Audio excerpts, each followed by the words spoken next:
Cuckoo. Hello. Hi. Hey friends. Welcome back. Alright, we're just gonna leave it at that. Welcome back. How you doing? Alright. Welcome back to the house with the witch. Alright, well welcome in. As you guys see, we got a live reading.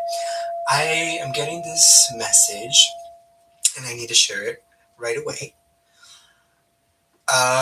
So the first card that came out today was the High Priestess. Let's read a little bit more on her together. Okay, yeah. Give me 1 second. Hold on. Everything's coming in right now. Let's read a little bit more on the High Priestess together. We talked about her before, and she is like the most high female card in the deck. I think she would rank higher than the Empress, specifically because the High Priestess is a priestess, a servant to the Most High. Everything that she does is for the Most High. Like her sole purpose is to serve God, which is why she is uh, the High Priestess. Like why she's so, you know, she's number 2 in the deck. Like she's the Most High Lady. Like she is the female energy that's given the highest title, the most high honor. Um, and that, okay, all right. So, with that said, the message that I've been getting today is you've come a very, very long way. And I'm not getting specifically like there's more to go or like prepare yourself for the next step. Maybe. I'm not saying no, and I'm not hearing that that's a no. But what I am getting is that you've come a long way and you haven't celebrated. You've come a long way and you haven't enjoyed the progress that you've made so far. And that there are opportunities opening up for you to do so. So, I don't know. I want to read on the High Priestess a little bit more together, so let's do that. So, we're reading the Guided Tarot by Stephanie Camponi. And if I've shared this with you guys before, but I mean, I love this guide. I'm still learning myself, so I think this is a very useful guide. I know there are a couple others, but I like this one. It, it has like a general description of the card on one side, with some key meanings, like with the upright position, reverse position, the numerology that's associated with this card, and the astrology as well. And then on the other page, you get some more like general synopses on how you can interpret the card when it comes out for a particular reading. Like it has general readings, love and relationship, career, personal and spiritual, and what it would mean in the reversed. And then it always comes with a pretty thought-provoking question, which are pretty nice to meditate on, and to help you get some more familiarity with the card as you're learning and such. Oh my gosh. Okay, so let's just read on this together. So the High Priestess is the second card in the deck. In the upright meaning, her key significance represents intuition and self-knowledge. In the reversal, it means disconnection from intuition, refusal to look within. So she's associated with duality and the number 2, balance and harmony. Aw. Uh, in astrology, the moon is associated with her, which you guys can definitely see on the card with the crescent moon, like right at her feet. So it's like even the moon is subject to the will of the High Priestess. Like even the moon is at the High Priestess' feet. Like that's how exonerated the High Priestess is. That's how high she is. And the freaking moon is like one of the most high female vibrations in the universe. So to have the moon at the High Priestess' feet is very significant. Okay, so the High Priestess, like the moon, sees through the darkness, illuminating what is hidden, reminding us that all we need to know is already within us. Y'all know that song by Keisha Cole? I used to think that I wasn't fine enough. And I used to think that I wasn't wild enough. But I won't sit around trying to figure out why you playing games, what's this all about? And I can't believe you hurted me. I met your girl, what a difference. What you seen in her, you ain't seen in me. But I guess it was all just make believe. Oh, love. Never knew what I was missing. But I knew once we start kissing, I found love. Okay, I really enjoy singing. I am a musician. I've been playing the violin since I was 11. I've been singing for a couple years now. I've been in mariachis. I've been in orchestras. Um, and music is just so fun for me. I haven't played the violin uh, since college. Since college. That's like over 10 years now. Wait, no. Within the last 10 years, I haven't played in like maybe over 5 years. And I was just thinking how I need to go get that from my parents' house. Because I just miss music. I miss playing music and being part of a group and creating some just beautiful sound. Like that's so much fun for me. And I guess the point of that is like you know how to have fun. You know how to bring just genuine, satisfying joy to your life that is high vibrational, that is just enriching and satisfying and uh, fulfilling and giving you the laugh that you need. I think that's what I'm hearing. Like that's part of it too. All right. So that I mean, so yeah, like the high priestess is telling us, like, honey, you know how to have fun, and maybe we're being called out to illuminate on just our funny bone and like our humor and the funner perspectives that we have and the funner impulses that we have. Okay, so seated between two columns, oh my gosh, one light and one dark. Oh my gosh. The high priestess represents the balance that exists naturally in our dual natures. Her headdress evokes the waxing, full, and waning phases of the moon, symbolizing the progression of seasons of a woman's life, from maiden to mother to wise crone. Burp, confirmation. So her crown, her headdress, you can see the full moon. What is it, the crescent moon? The waxing, full, and waning. So waxing is when the moon is filling up with wax, where you can see like all the way on the moon. And then the waning moon is when that is uh, dying down. Like the light of the moon is dying down, like it's dimming. And then waxing, and then the full moon is like when the moon has its full brightness on one side of it.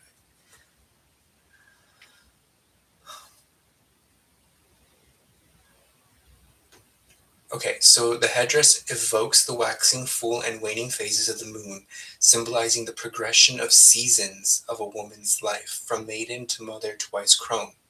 The religious icons she wears and holds include the cross and the Torah, which reflect the popular beliefs of the time period during which the deck was created, but also symbolic of the high priestess' devotion to her spiritual practice.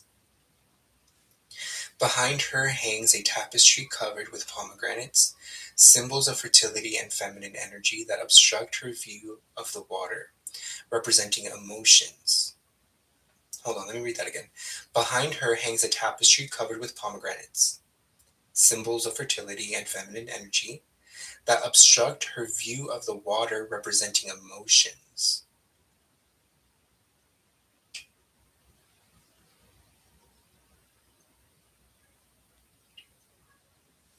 The crescent moon at her feet symbolizes her connection to lunar power and intuition, Although the high priestess has her back to the water, she does not need to see it with her eyes. She is connected to her emotions from within.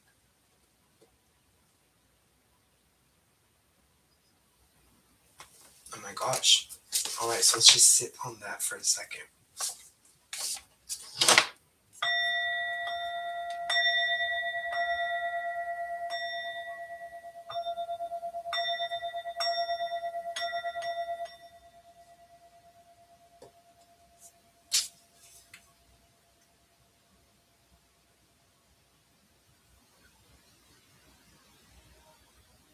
Damn. So yeah, no, like I was saying, you know how to have fun. You know how to cheer yourself up and how to get yourself inspired and how to get yourself motivated, how to get yourself going, how to get yourself winded wind down, how to get yourself to relax, how to get yourself to soothe yourself. You know how to self-soothe. Like if you're here, like this is why you're here. Like this is the message that you're getting. Like what has been missing is just genuine, organic, light fun. What I'm getting is that there have been a lot of opportunities for you to just, I don't, look on the brighter side and not take things so seriously. I think that's what it is. I can definitely speak for myself. It's just been work, work, work, grind, grind, grind, go, go, go. Like just go. Don't stop.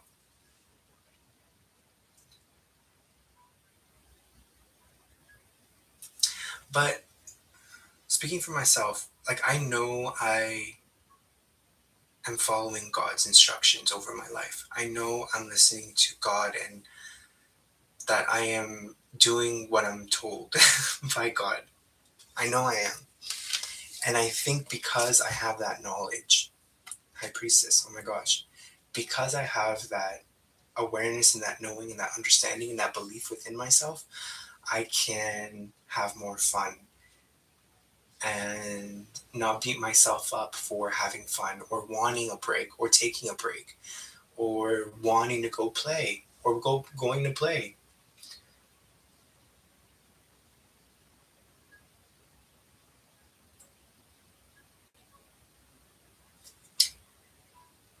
In Wicca, if you've ever studied Wicca, we talked about it briefly last time, but if you've ever studied Wicca or if you're into it or if you're interested by it, I highly recommend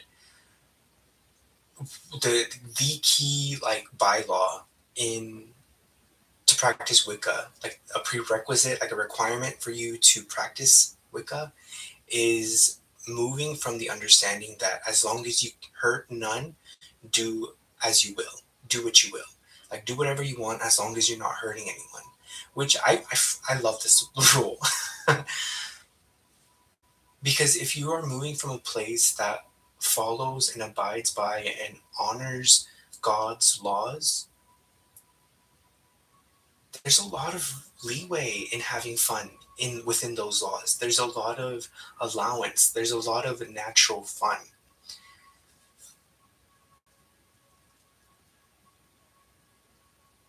I think for myself, the reason why it's been so challenging to just allow myself to lighten up and to have fun and to enjoy myself is because there was a significant part of my life where, I was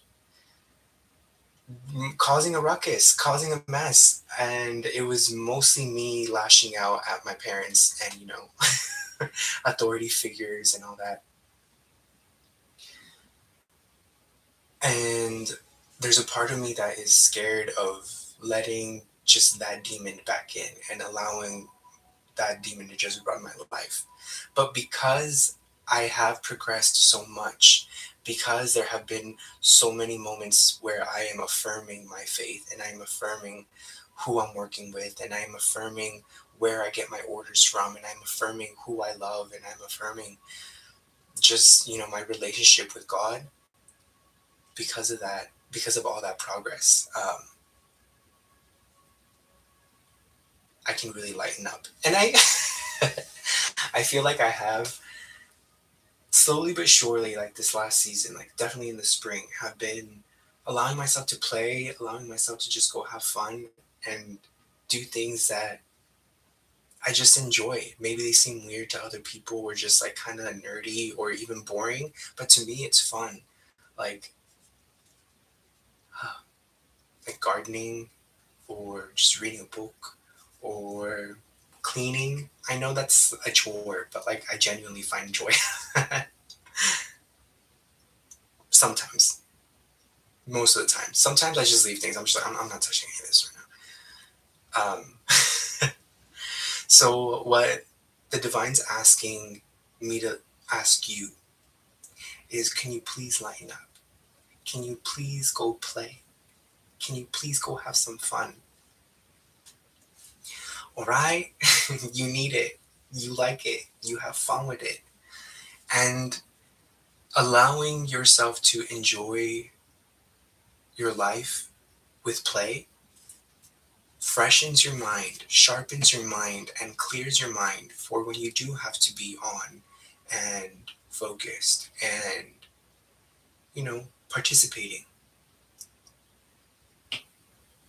It makes that fun. It makes that enjoyable, which is probably why there are so many workaholics and why I get like, I just need to work, work, work, work. Because, you do find fulfillment out of your work. That's the point of work, is to find fulfillment out of it.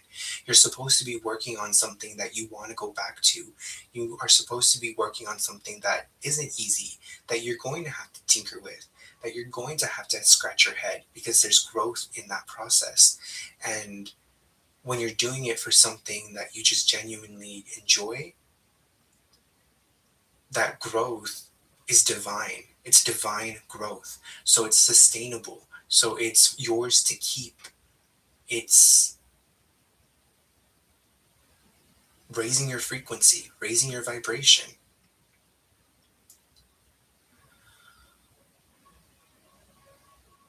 So if you are like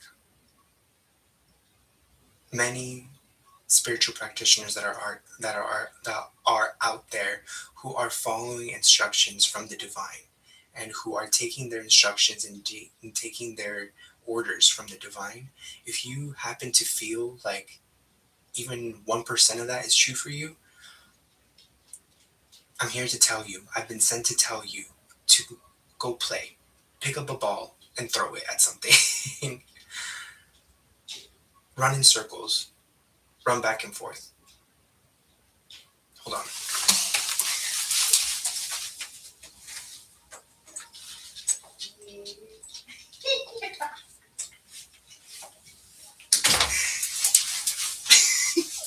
The dogs are trying to break out. Okay, these dogs are insane. Like, they throw down that screen door every day. They break out every day. It's insane. It's so funny. Yesterday or the day before, one of the dogs scratched one of the screen windows off so he can break out. So now in the living room we can't open the windows because the screens are gone. Ay, ay, ay, ay, ay. Go play with your dog. Go get a dog. Go pet your neighbor's dog.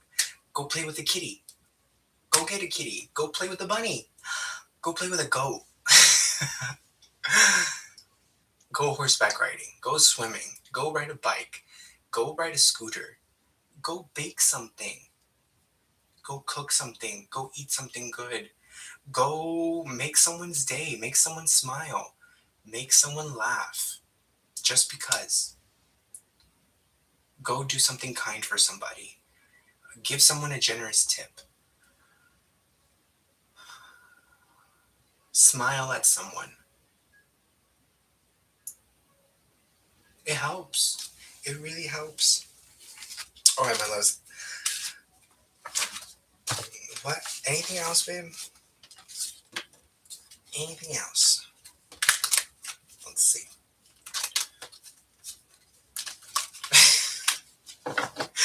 Before I started recording, they tried to break out. I opened the door and I'm like, I know. You guys are just kidding. Babe, it's because, okay, I get it. they're big dogs, and my roommate doesn't take them out often. It's one husky. She's the mama, and she had babies with a boxer bulldog. So she's got her baby boy here, and he is a hoot and a half. He's all bark, and he's wild. He's always breaking out and shit. All right. You don't have to do. You don't have to do the most to go have fun. You don't have to spend money to have fun. You can probably have a lot more fun just playing music on your phone and dancing alone in your living room or in your room. Or a friend in the mirror. Practice your moves. Make sure you give face, honey.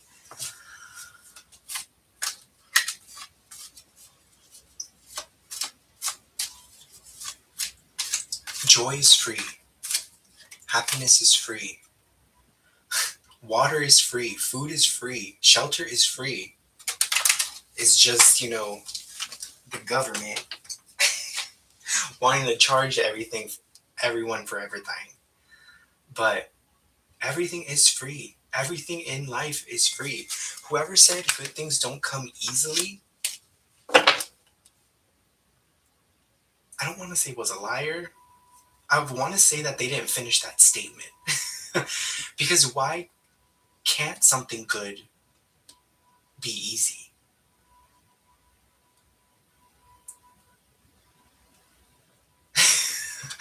Like, if you were to take a test at school, like, say, I don't know, I'm thinking about a math test. Say you're taking a math test, and someone asks you after the exam, how was the test?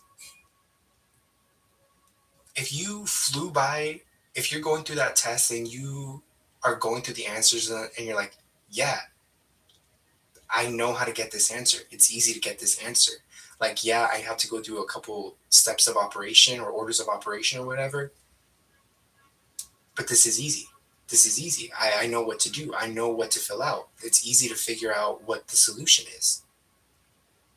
And then someone asks you, how was that exam? You say it was easy. And then you get a good grade on it. How, like, you know what I'm saying?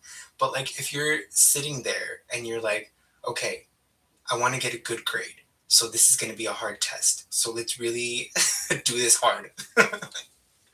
Let me just scratch my head and really like think hardly about this because this is a good thing for me to do. This is a good thing for me to take. I tests are good for me and good grades are good for me. So good things don't come easy. So let me really scratch my head. Let me really bang. I'm already tired. And then someone asks that person, how was the exam? They're going to say, it's hard. Oh my gosh. But if you even in your head are telling yourself like, okay, yeah, it's easy to find the answer. It's easy to find the solution. It's easy to apply the steps. Then your test was easy. If you want an easy life, look at things simply and easily.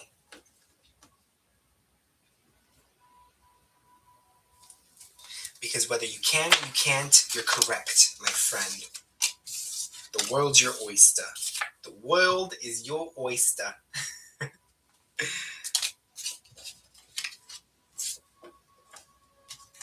The world falls at your feet when you think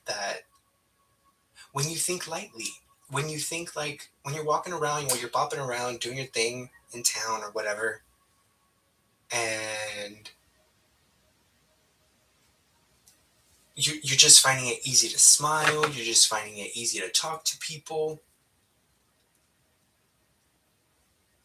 People want to do things for you. They'll let you cut in line. They'll pay for your Starbucks. They'll make space for you when you're walking by. They'll smile and say good afternoon because they're registering lightness in your aura.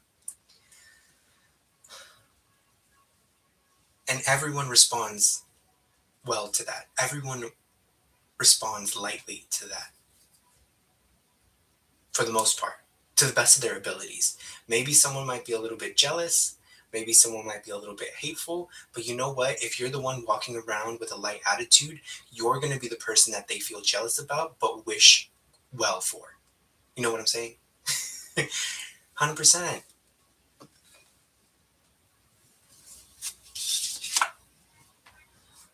Hold on. This came out and I'm trying to figure out why.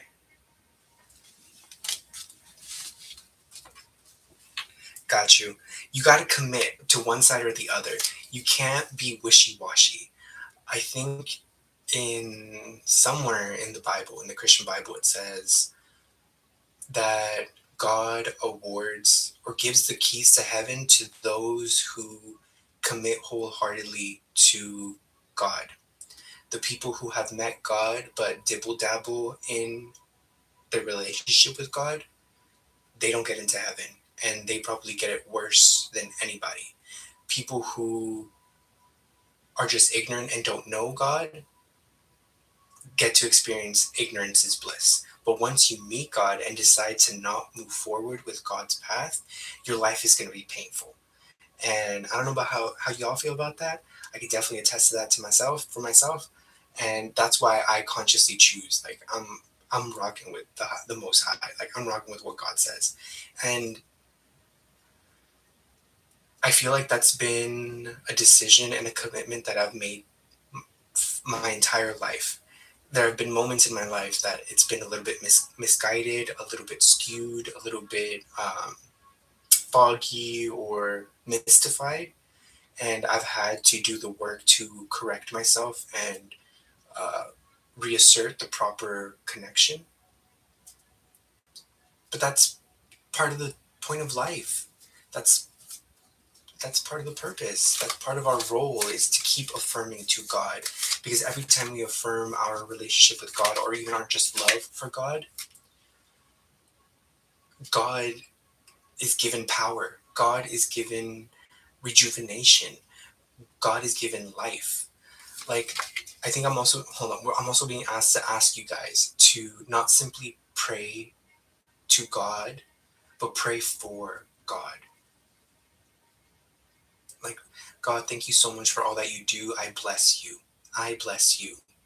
Because you bless me, I want to bless you. So, right here, right now, God, I bless you.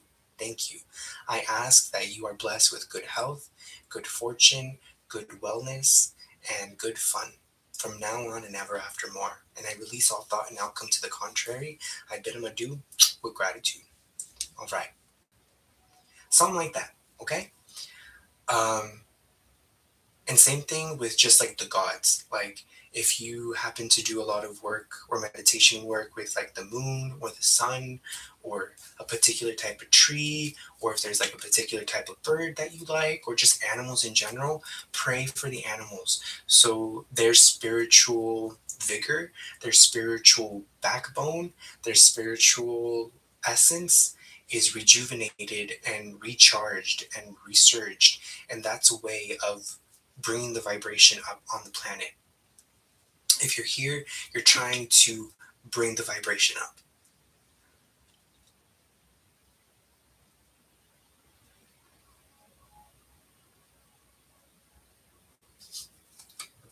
Hold on, I'm asking questions.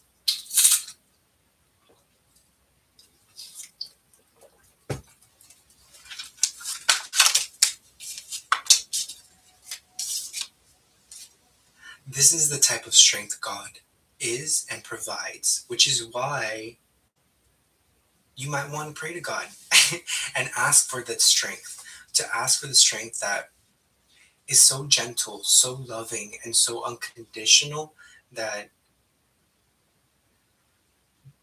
ferocious beasts fall at your feet. And this is the type of love that the high priestess works. Like I think I mentioned in one video, like the high priestess like took care of the temples, and the temples were the houses of the gods. And the temples were constructed on specific points on the planet that have specific vibrational frequencies that either that the vibration from that location will go deep into the earth and carry throughout the planet, or it'll go up into the sky and send signals up to the heavens. Either way, the purpose of temples is to create a holy space where everything unites. Everything on the planet, everything in the ethers unites in one place and is able to hang out, is able to celebrate, is able to find peace together. So that's why the high priestess is so important. That's why priests are so important. That's okay, hold on. But that's why they're so important. They perfume the air of the temple because God deserves beautiful air. We as humans, we go into the temple to pray and to meditate. We probably want nice clean air with lavender to soothe our uh, nervous system and to fill our lungs with a pretty scent and to activate our ground chakra, to relax our chakras, all that on clean floors that are so crystal clean that you can look at yourself into them like a mirror. In a space that's so beautifully adorned that it feels like you're in a garden.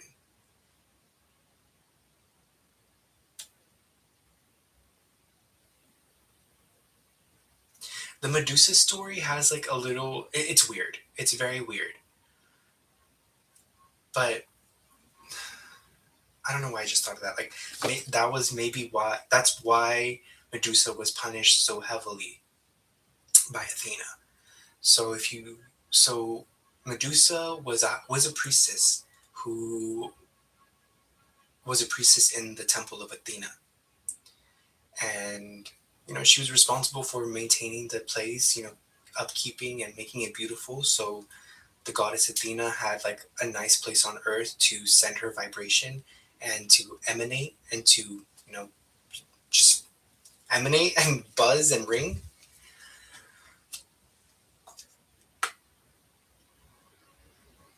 Poseidon saw Medusa one day in the temple cleaning and was so turned on by her that he took advantage of her. And for some reason, Athena thought it was appropriate. Excuse me, I'm sorry. Athena thought it such an offense to her person for that to happen in her temple that she punished Medusa with stripping her beauty away because she was known as one of the most beautiful people in Athens or ladies in Athens. And Athena was jealous. That's like the official story, quote unquote. What I'm actually thinking right now is that Athena couldn't punish Poseidon because he's another god, so he has as much power as she does. So I don't think she was able to punish him. So she had no alternative but to punish Medusa in a way to somehow get at Poseidon. Dang.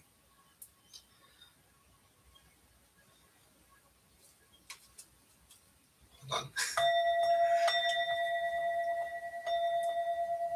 Oh my gosh, hold on. I love Athena. She the homegirl.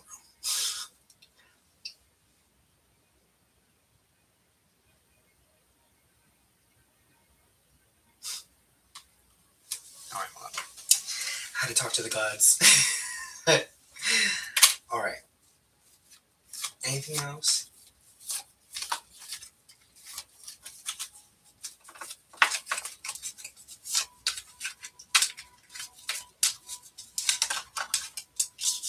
Oh my gosh. Put your trials and tribulations down for a second. Long enough for you to be able to find a new perspective about them. Because our trials and tribulations, they're not sent to us to just wind us down and to bog us down and to defeat us. Maya Angelou once said, and you've probably seen the TikTok or the whatever, it might be necessary for you to encounter defeat. There may be times in your life where it might be necessary for you to encounter defeat.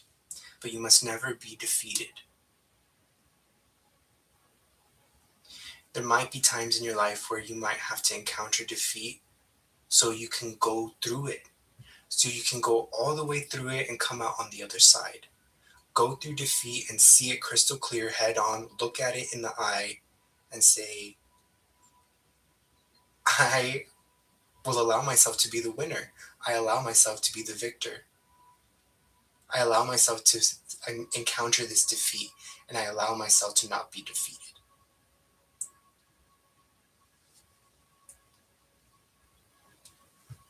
I feel like for folks who follow a spiritual path, that's kind of second nature for us, for you, to see your trials and tribulations as lessons and an opportunity of growth.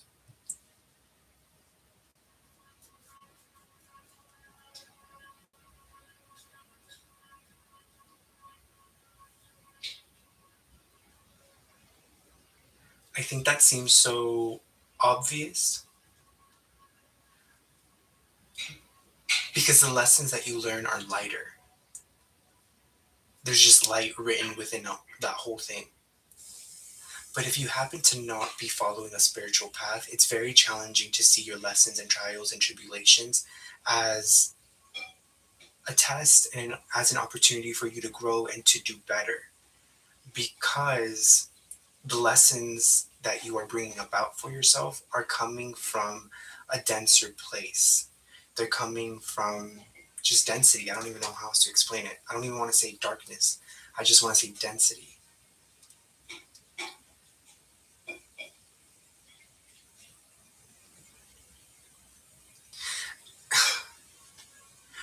Because there's not just one spiritual path, but it looks very similar for anyone who participates in it.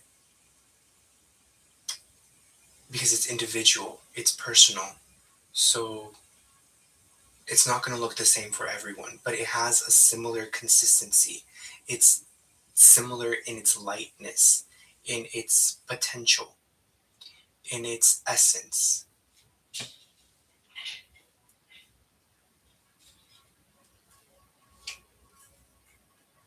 Because the point of growth is to strengthen that connection that we have to the divine, that connection that we have to God. Period. Like, that's what it is. That's just a law, a divine law. So that's going to happen no matter whether you choose to actively participate on that spiritual growth or not.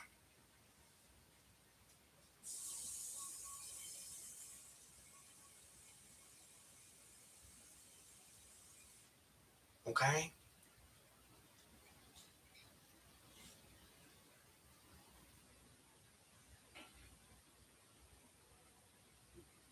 So you're here because you choose the spiritual path. You choose to see everything through the eyes of God. That there is life in everything. That everything is alive. That everything has its own essence. Everything has its own frequency. Everything has its own soul.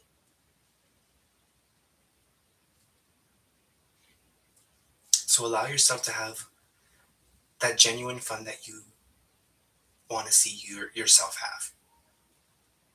It doesn't have to be buck wild, balls to the walls, like just, you know, ratchetry. Unadulterated fun. There could be light in that. Maybe, like going on a night out on the town, just, shaking a tail feather and doing the disco and and do the hustle and doing the hustle. You might need that, right? There's a lot of light in that. And you're going to find the light lessons from that if you go into it with light, like with just light intentions, like with the intentions of like, yo, I'm just gonna go have a fun time, like I'm just gonna go dance, like I'm just gonna go have a fun time dancing with my friends, I'm just gonna go have a good time dancing by myself, I just want to go sing. You know what I'm saying? Like there's light and God in that, And maybe there's some drinks involved. Maybe there's some other stuff involved.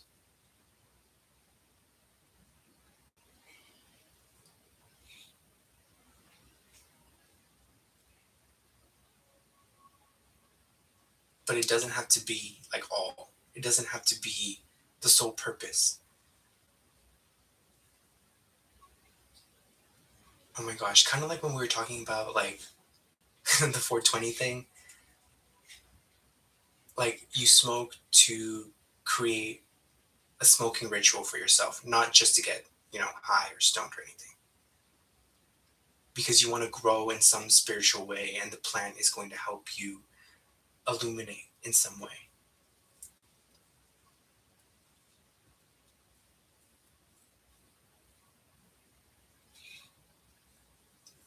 So go have some fun, go play in the sun, splash some water around, get your body moving. And then when it comes time for you to come back to your work, to to come back to manage your trials and to overcome your tribulations, when it comes time for you to come back to that, ask yourself, what is the best way for me to manage this? What is the best way for me to overcome this?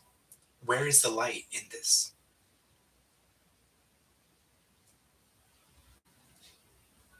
And by golly, you'll get an answer. All right, my loves, I hope this was helpful, informative, and enjoyable for you. This was a lot of fun. Thank you for joining me. Have fun. I love you. Be safe. Have fun. Bye.